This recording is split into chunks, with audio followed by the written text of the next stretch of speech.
জনতা ভাই বোনরা যখন গুলি করছে তখন নিয়ম দেন নাই যে একটা পুলিশ গুলি করতে পারে না, একটা পুলিশ জনগণের বুকে গুলি করতে না, কার হুকুমে গুলি করছিলেন আপনি? তো বাংলাদেশ আমার ভাইয়ের বুকে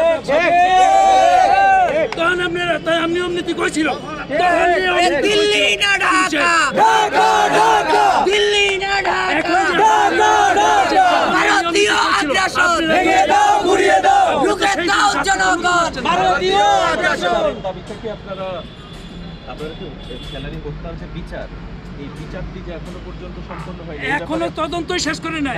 ফেলানি মরার পরে আরেকজন মারা গেছে, স্বর্ণা দাস, যে আপনি কিছুদিন আগে শুনলেন, আরেকজন মারা গেছে। তারাও এভাবে তাদের নিয়ে লাশটা মতো নিয়ে চলে গেছে। এইভাবে আমরা আর কতদিন আমাদের বোনের লাশ ঘাড়ে করে নিব? কতদিন আমরা এই জনগণ, আমার এক একটা জনগণ, এক একটা এই দেশের এক একটা নাগরিক, এক একটা দেশের জনগণ আমার ভাই, আমার বোন।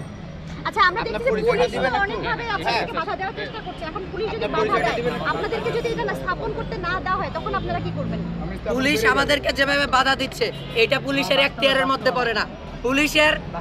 পুলিশের কাজ হচ্ছে ভারতীয় হাই কমিশনের নিরাপত্তা দেয়া। তারা শুধু এটা দেখবে আমাদের দ্বারা তাদের ভারতীয় হাই কমিশনের কোনো নিরাপত্তায় বাধাবিঘ্ন হচ্ছে কিনা। যদি আমাদের উদ্দেশ্য হতো ভারতীয় হাই কমিশনে হামলা অথবা এই ধরনের কোনো নিরাপত্তা বিঘ্নিত করা, তাহলে আজকে আমরা হাজার হাজার মানুষকে নিয়ে আসতে পারতাম। আমরা খুবই গোছানোভাবে এবং সচেতনভাবে খুবই কম মানুষজনকে নিয়ে আমরা এখানে আসার চেষ্টা করেছি।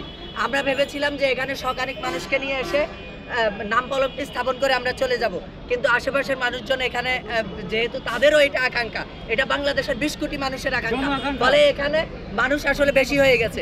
তাও আমরা চেষ্টা করছি যে শান্তি শৃঙ্খলার মোতাবেক আমরা নাম ফলক লাগিয়ে আসলে চলে যেতে।